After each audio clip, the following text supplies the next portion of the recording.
Haleluya, puji Tuhan. Sebelum kita mendengarkan firman, sharing ya, kalau dibilang renungan ya, untuk doa Pantekosta hari yang ketiga, saya tadi izin sama Bapak Gembala, boleh nggak saya naikkan satu pujian lagi ya? Kita naikkan pujian. Saya sudah rasakan tadi Roh Tuhan boleh ada dari pujian yang dinaikkan dari saudari Nona. Luar biasa Roh Tuhan boleh bekerja. Tapi saya rindu kita naikkan lagi biar Roh Tuhan terus menyala-nyala dalam kehidupan kita. Kita naikkan pujian dari buku yang ada nomor 47, biarlah rohmu menyala-nyala. Nomor 47. Yang tahu lagunya bisa lebih keras. Yang mungkin yang megang mic, selfie apa nah? Ya, oke, siap. Haleluya. Biarlah rohmu menyala-nyala dan layanilah Tuhan. Biarlah rohmu menyala-nyala dan layanilah. Biarlah rohmu menyala-nyala dan layanilah Tuhan. Biarlah rohmu menyala-nyala dan layanilah Tuhan. Ada banyak waktu, giatlah dan janganlah lalai. Pekerjaan besar menunggu, ladang siap dituai.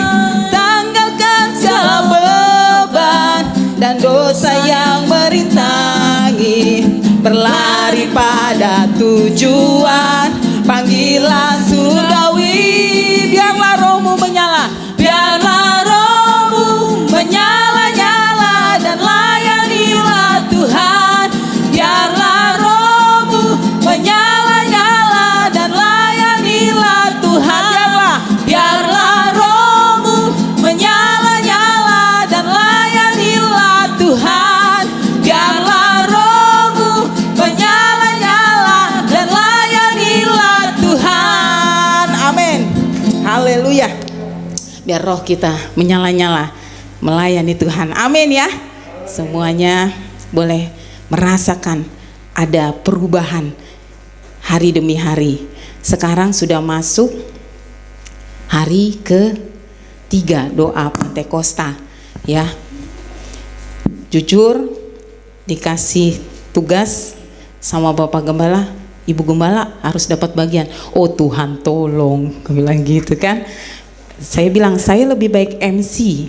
Jadi MC, kalau dulu pekerjaan saya MC selain kerja. MC ulang tahun pernikahan 50, remaja 17, wah itu saya selalu dipanggil. Tapi kalau disuruh bawa renungan, oh Tuhan tolong ya, ini deg-deg. Itu jadwal dibuat minggu kemarin, deg-degannya juga sama, udah lama banget ya. Biarlah Tuhan yang bekerja, biarlah Tuhan mau kasih apa buat saya khususnya dan buat umat-umat Tuhan. Seperti yang pernah disampaikan dari Ibu Novel, firman yang disampaikan itu nggak main-main. Firman itu bermata dua, pastinya buat saya dan keluarga saya, dan pastinya juga buat kita di tempat ini. Jangan pernah marah dengan firman yang disampaikan. Kalau itu kena ke kita, berarti Tuhan masih sayang sama kita. Jadi di saat kita di jalannya belok ataupun bercabang, Tuhan masih tuntun kita untuk mendapatkan satu tujuan yang baik, kehidupan yang kekal bersama dengan Kristus ya. Amin, puji Tuhan. Tema pada hari ketiga ini saya diberikan dari kitab Yoel 2 ayat 28 sampai 32. Yoel 2 ayat 28 sampai 32. Agak sulit, makanya ya dikasih ayat ini. Oh Tuhan, ini saya cari, sama-sama kita belajar. Oh saya langsung ingat kejadian Keluaran ini. Oh ternyata setelah Hosea. Habis Hosea juga susah juga ya. Habis Hosea baru Yoel ya. Yoel ini suratan hanya ada 3. Jadi kalau Bapak Gembala pernah bilang ada pendeta besar ngomong-ngomong kenceng-kenceng, Kita buka Yoel 5, nggak ada, cuman sampai 3, ya. Kita buka, kita baca ayat Yoel 2, ayat 28 sampai 32, kita bergantian. Saya ayat 28, lalu dilanjutkan dengan jemaat-jemaat di tempat ini. Hari Tuhan. Kemudian daripada itu akan terjadi bahwa aku akan mencurahkan rohku ke atas semua manusia. Maka anak-anakmu laki-laki dan perempuan akan bernubuat. Orang-orangmu yang tua akan mendapat mimpi. Teruna-terunamu akan mendapat penglihatan-penglihatan. Juga ke atas hamba-hambamu laki-laki dan perempuan akan mencurahkan rohku pada hari-hari itu. Aku akan mengadakan mukjizat-mukjizat di langit dan di bumi, darah dan api dan gumpalan-gumpalan asap. Matahari akan berubah menjadi gelap gulita dan bulan menjadi darah sebelum datangnya hari Tuhan yang hebat dan dahsyat. Ayat terakhir yang 32, dan barang siapa yang berseru kepada nama Tuhan akan diselamatkan.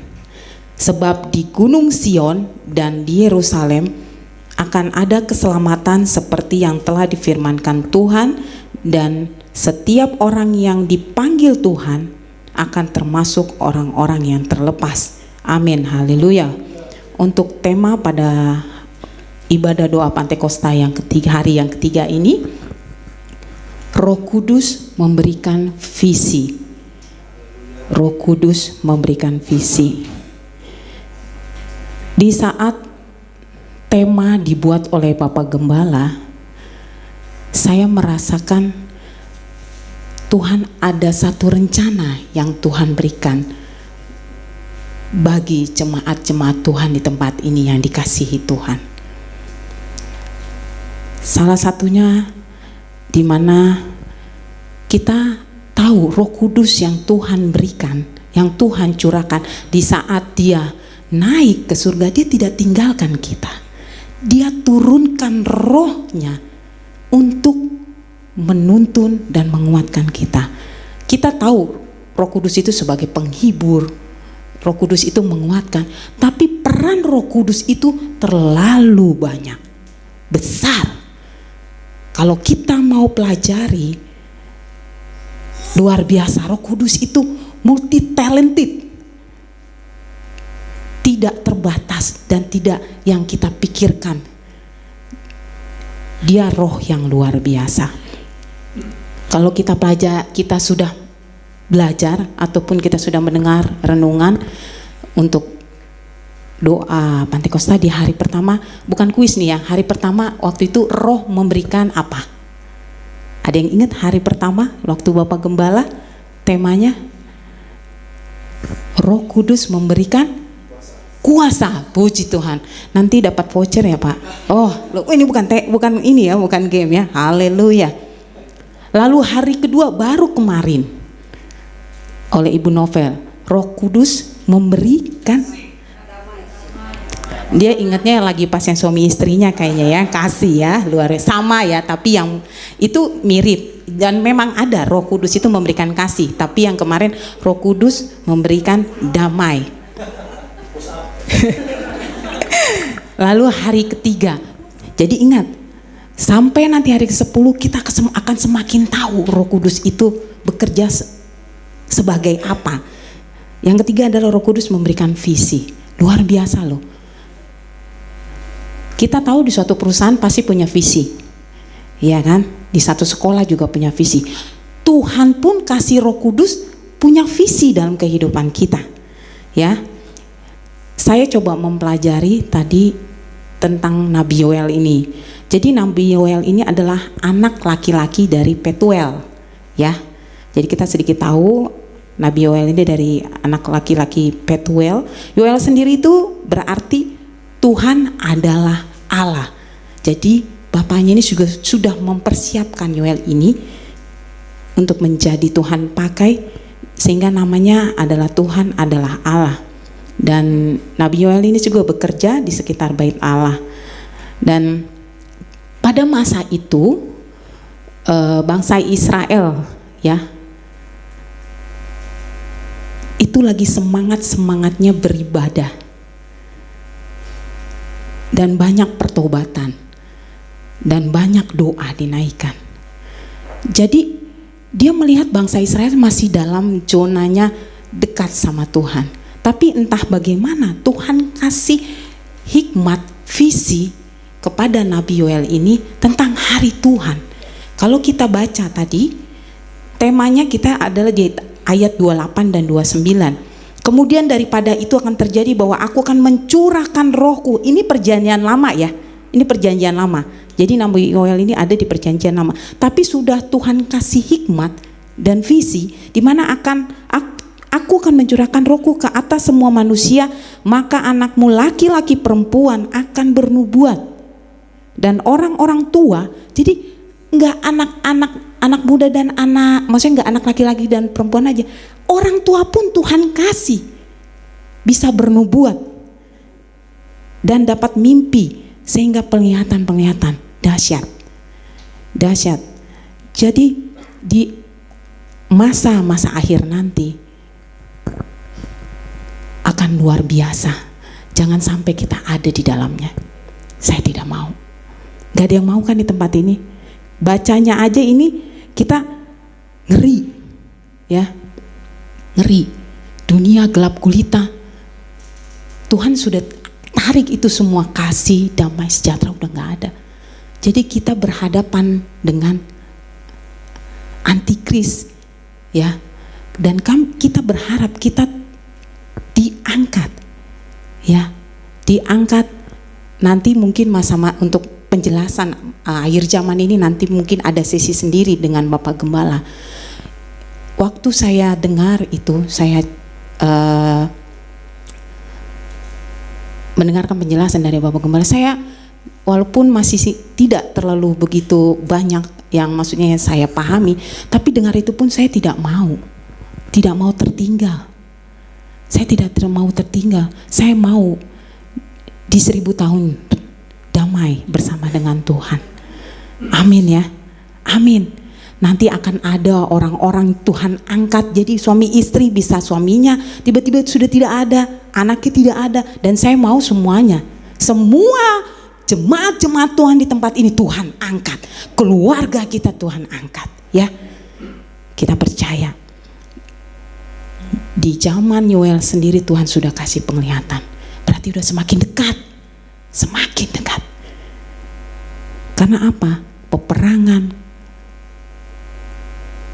permusuhan, beban berat pun dalam kehidupan kita juga udah kayak merasa Tuhan, aku gak kuat. Benar gak? Iblis itu semakin hebat kerjanya, semakin banyak cara-caranya.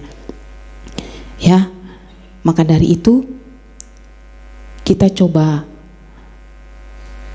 melihat di mana nubuatan yang didapat oleh Nabi Yoel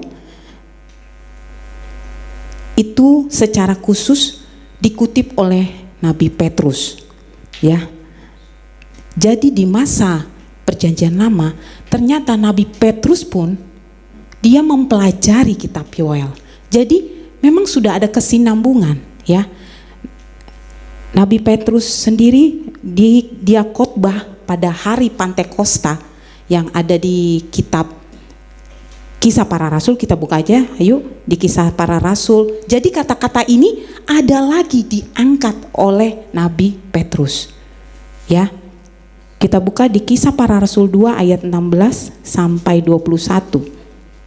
Setelah pencurahan Roh Kudus, Petrus berkhotbah, ya, berkhotbah mengenai hari Tuhan ini. Kita buka di Kisah Para Rasul 2 ayat 16 sampai 21. 16, Kisah Para Rasul 2 ayat 16 sampai 21 saya baca. Tetapi itulah yang difirmankan Allah dengan perantaraan Nabi Yoel akan terjadi pada hari-hari terakhir. Demikianlah firman Allah, bahwa aku akan mencurahkan rohku ke atas semua manusia, maka anak-anakmu laki-laki dan perempuan akan bernubuat, dan teruna-terunamu akan mendapat penglihatan-penglihatan, dan orang-orangmu yang tua akan mendapat mimpi. Sama, ya, sama dengan ayat ini sudah ada di Nabi Yoel, ya. Lalu ayat 18, juga ke atas hamba-hambaku laki-laki dan perempuan akan kucurahkan rohku pada hari itu, dan mereka akan bernubuat. Dan aku akan mengadakan mukjizat-mukjizat di atas, di langit, dan tanda-tanda di bawah, di bumi, darah dan api, dan gumpalan-gumpalan asap. Matahari akan berubah menjadi gelap gulita, dan bulan menjadi darah sebelum datangnya hari Tuhan, hari yang besar dan mulia itu. Dan barang siapa yang berseru kepada Tuhan, nama Tuhan, akan diselamatkan.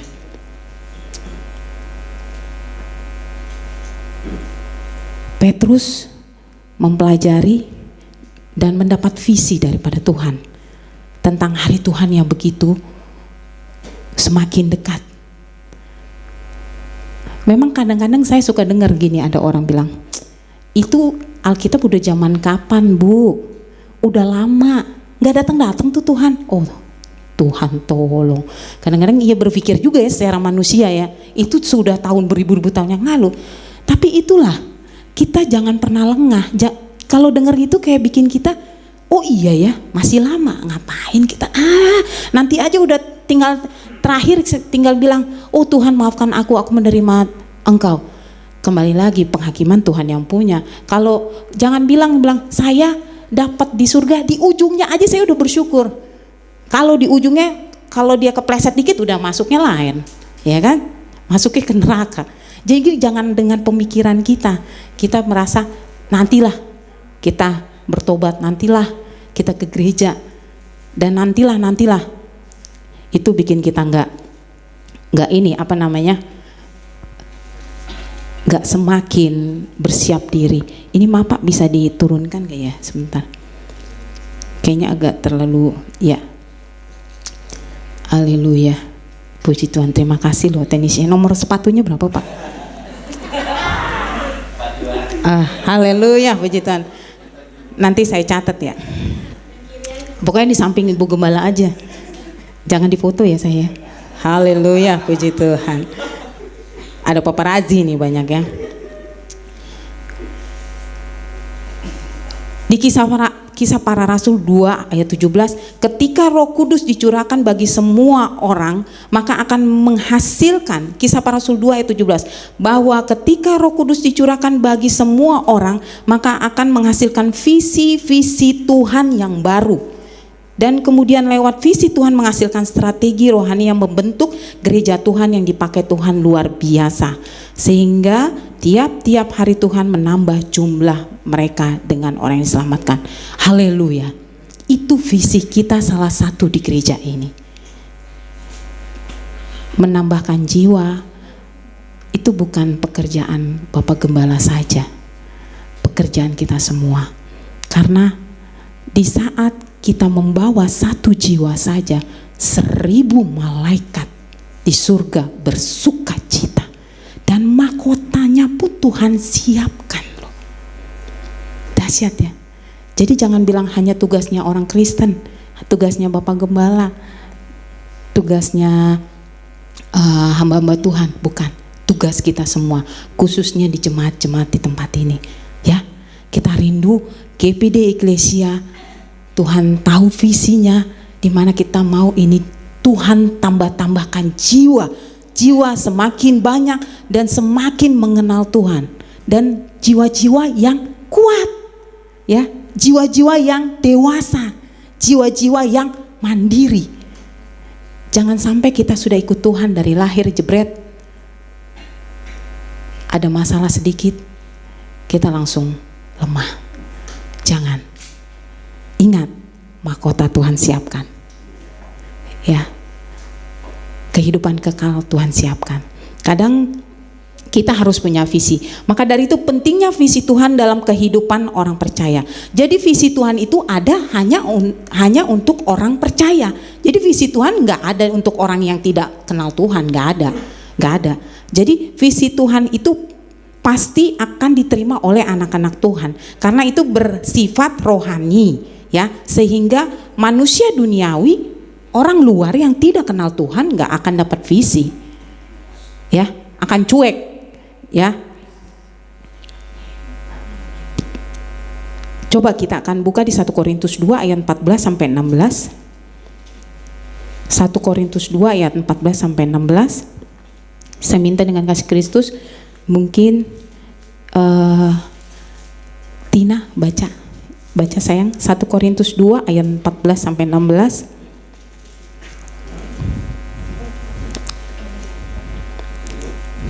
Baik, 1 Korintus 2 ayat 14. Tetapi manusia duniawi tidak menerima apa yang berasal dari Roh Allah. Haleluya. Karena hal itu baginya adalah suatu kebodohan, dan ia tidak dapat memahaminya sebab hal itu hanya dapat dinilai secara rohani. Ayat 15 sampai 16. Tetapi manusia rohani menilai segala sesuatu, tetapi ia sendiri tidak dinilai oleh orang lain. 16. Sebab siapakah yang mengetahui pikiran Tuhan sehingga ia dapat menasihati dia, tetapi kami memiliki pikiran Kristus. Haleluya, puji Tuhan.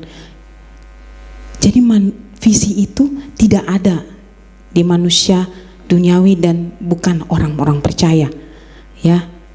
Untuk kita mendapatkan visi, kita harus minta kepada Tuhan. Yang pertama, kita harus buka mata rohani kita, ya. Kalau mata rohani kita nggak buka, kita juga nggak bisa dapat visi, ya. Kita tidak bisa dapat visi. Dan kalaupun kita tidak ada firman, kembali lagi mata rohani dan firman, itu kita nggak akan tahu Tuhan mau kasih visi ataupun mau kasih suatu rencana atau rancangan dalam kehidupan kita nggak akan tahu, ya. Jadi kita tetap butuh Roh Kudus dan hikmat, sehingga yang bisa membantu kita untuk membuka mata hati kita. Karena nggak bisa cara manusia, ya. Kita butuh Roh Kudus. Maka dari itu, pekan Pantekosta ini jangan sampai kita tinggalkan, ya. Karena 10 hari ini Roh Kudus itu benar-benar Tuhan sedang curahkan. Tuhan mau melawat kita semua, ya. Visi dari Tuhan itu bersifat universal. Jadi kembali lagi yang saya sampaikan tadi, hanya untuk orang-orang percaya. Dan dia mempersiapkan yang terbaik bagi kita, ya.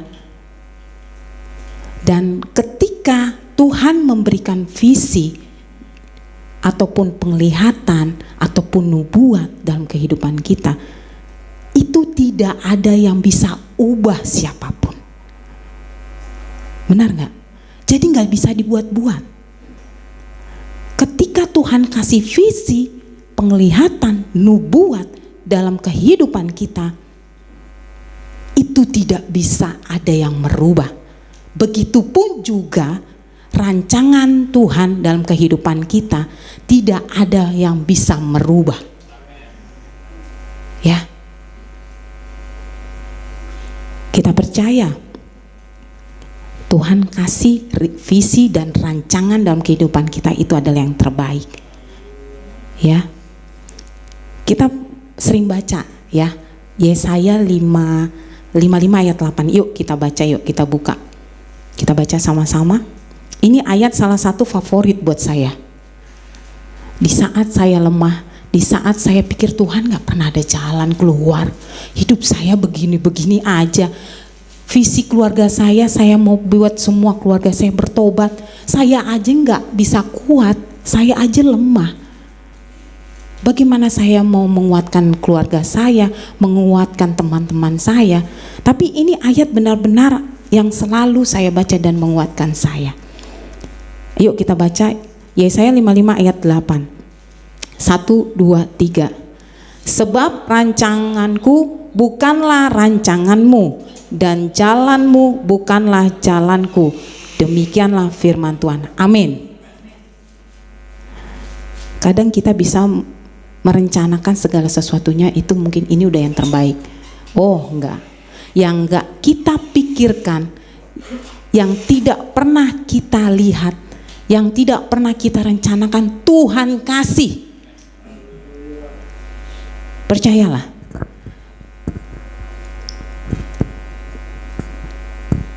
Karena salah satu rancangan Tuhan bagi kami sekeluarga adalah kami bisa melayani di tempat ini. Kami bisa diberikan kesempatan melayani di tempat ini. Kami tidak pernah mengenal dengan Bapak Ibu Gembala yang sebelumnya. Saudara pun enggak. Satu wilayah pun tidak. Kami hamba Tuhan di Jakarta. Sedangkan Bapak Ibu Gembala yang sebelumnya di Banten. Dahsyat gak sih? Dahsyat. Kami berdua udah hampir 10 tahun. Sampai saya pernah bilang, Tuhan, sampai Bapak Gembala sudah bilang, ya sudahlah, kita cari anak-anak yang bisa kita sekolahkan. Waktu itu sempat kami berpikir, kami mau anak angkat, kami mau angkat anak.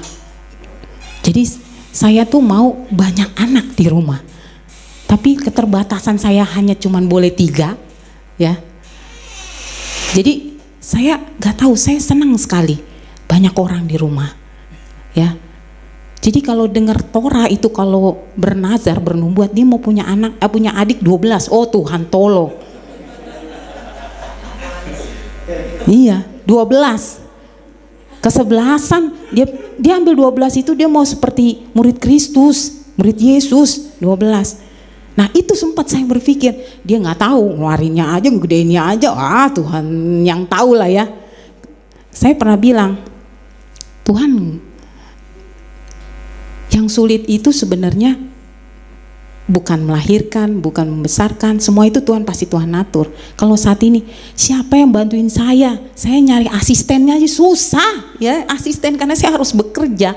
Tapi di saat saya lagi itu nggak ada Aspri ya, asisten pribadi, sekarang bukan ART lagi namanya Aspri. Tuhan kasih yang lebih baik. Jadi di saat kita sudah merelakan sesuatu ya, kita lepas, Tuhan kasih yang lebih baik. Ya, saya lihat waktu itu Daniel, dia lebih mementingkan pelayanan. Tuhan pasti ganti yang terbaik Daniel ya. Ya, karena saat kita pegang sesuatu berkat dengan 2 tangan, saat Tuhan mau kasih yang lebih besar gimana caranya?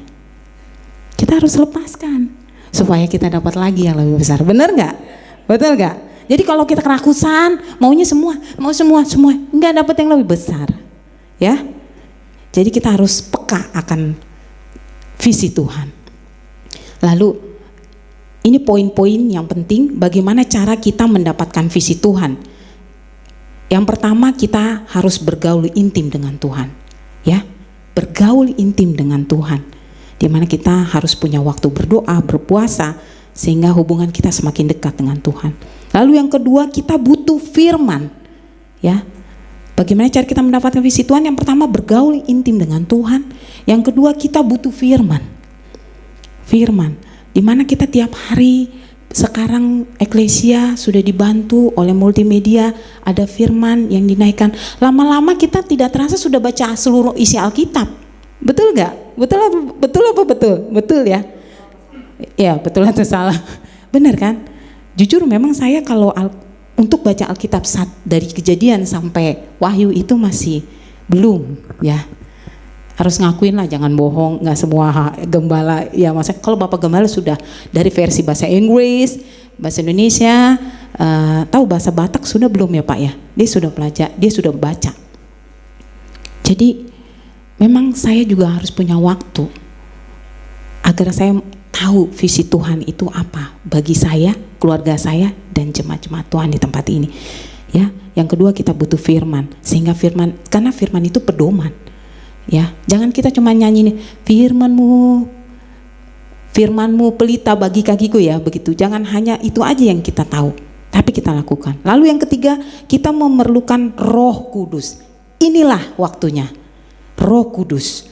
Kita butuh Roh Kudus, itu adalah penolong dan yang menuntun serta mengajarkan kita. Dan yang keempat, kita memerlukan hati yang terbuka dan mau diproses oleh Tuhan. Jangan pernah marah ketika diproses oleh Tuhan. Kita mau punya visi, kita mau ikut rencananya Tuhan, mau ya. Bapak Ibu di tempat ini, prosesnya Tuhan sebenarnya tidak berat. Yang bikin berat apa? Karena kita melawan, benar nggak? Karena kita maunya ikutin maunya kita. Tapi di saat proses itu berjalan, kita serahkan di bawah kaki Tuhan. Sehingga Tuhan yang berperang buat kita. Kita hanya bisa berdoa. Kami pernah melewati itu. Sekali lagi kami pernah melewati itu. Kami pernah sampai sudah tidak ada lagi yang bisa dijual. Betul. Cincin pernikahan saya dan suami, Lexa mungkin tahu, itu sudah kami jual. Udah gak ada lagi. Benar-benar dalam titik minus.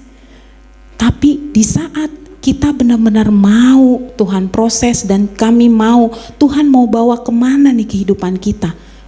Kita mau Tuhan kasih visi dalam kehidupan kita. Dahsyat pekerjaan Tuhan. Kita mau mendapatkan visi itu, Bapak Ibu di tempat ini pasti mau. Saya mungkin melihat sudah ada Bapak Ibu yang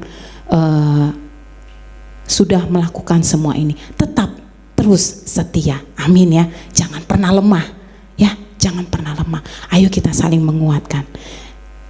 Di akhir ibadah kita ini, kita baca lagi yuk Yoel 2 ayat 28-29 untuk diingatkan kembali. Roh Kudus memberikan visi buat kita. Yoel 2 ayat 28-29, kita yakini ini, kita percaya. Sebagai orang-orang percaya, Tuhan akan kasih kita penglihatan. Tuhan akan kasih rohnya bagi kita. Kita baca ayat 28 bareng-bareng. Kemudian daripada itu akan terjadi bahwa aku akan mencurahkan rohku ke atas semua manusia, maka anak-anakmu laki-laki dan perempuan akan bernubuat. Roh orang-orangmu yang tua akan mendapat mimpi, teruna-terunamu akan mendapat penglihatan-penglihatan. Juga ke atas hamba-hambamu laki-laki dan perempuan akan kucurahkan rohku pada hari itu. Amin, haleluya. Jangan pernah tutup apa yang kita sudah dapat, baik yang itu penglihatan, nubuat. Doakan terus, minta roh Tuhan tuntun apa yang kita sudah terima. Ya, puji nama Tuhan.